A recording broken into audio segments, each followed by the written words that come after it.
శ్రీ గురుభ్యో నమః. అందరికీ జై శ్రీరామ్. కార్తీక పురాణం 19వ రోజు. ఒకానొకప్పుడు కలహకంటి అని ఒక పాపిష్టి వడ్డీ వ్యాపారి ఉండేదన్నమాట. ఆమె ఎంత పిసినారంటే కాకి కూడా మంచినీళ్ళు చల్లదు, పిల్లికి కూడా బిచ్చం పెట్టదు. అటువంటి పరమ పిసినారి.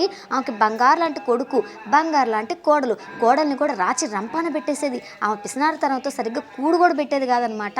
ఒకానొకప్పుడు అక్కడికి కర్దముడు అనే ఒక మహాముని వచ్చాడు. చాలా గొప్ప ఆయన.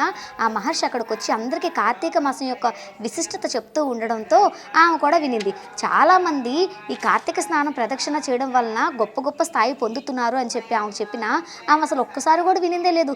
కానీ ఖర్చు లేనిది స్నానం కదా, ప్రదక్షిణ కదా అని చెప్పి ఆయన చెప్పడంతో సరేలే అనేసి ఊరికే స్నానమే కదా అని స్నానం చేసింది.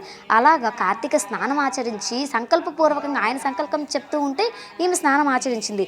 తర్వాత ప్రదక్షిణ చేసింది. ఉండంగా ఉండంగా ఉండంగా ఆమె మనసులో చాలా మార్పు వచ్చేసింది. గోవింద బుర్రలో, మనసులో వ్యక్తిగతంగా చాలా మారిపోయిందామా.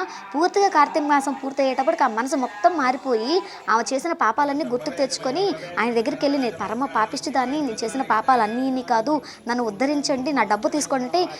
మాకెందుకమ్మా డబ్బులు, మాకు డబ్బు అక్కర్లేదు, కానీ నువ్వు నాకు ఇస్తానన్న డబ్బుతో అన్నదానం చేయన్నాడు.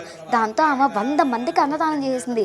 ఆ అన్నదానం వల్ల ఇంకొంచెం ఆమెకి భక్తి ఎక్కువైపోయింది అనమాట. గోవింద ఇలాగా అన్నదానాలు చేసుకుంటూ దాన ధర్మాలు చేసుకుంటూ ధర్మంగా బ్రతకడం వల్ల ఆమెకి 86 ఏళ్ల వయసు రాగానే ఒక దివ్య విమానం వైకుంఠం నుంచి వచ్చి అందరూ చూస్తుండగా ఆమె నా విమానంలో ఎక్కించుకొని వైకుంఠానికి పట్టుకెళ్ళిపోయారనమాట.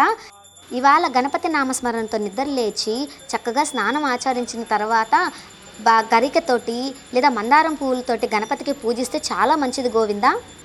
ఇవాళ నైవేద్యంలో అటుకులు, చిమ్మిలి, బెల్లం నైవేద్యంగా పెడితే చాలా మంచిది గోవింద.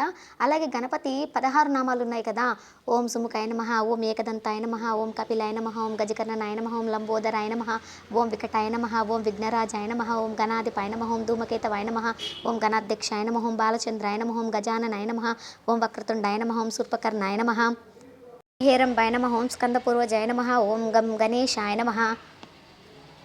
ఈ నామాలతో చక్కగా గణపతికి పూజ చేసుకోండి గోవింద. జై శ్రీరామ్ కన్నయ్య.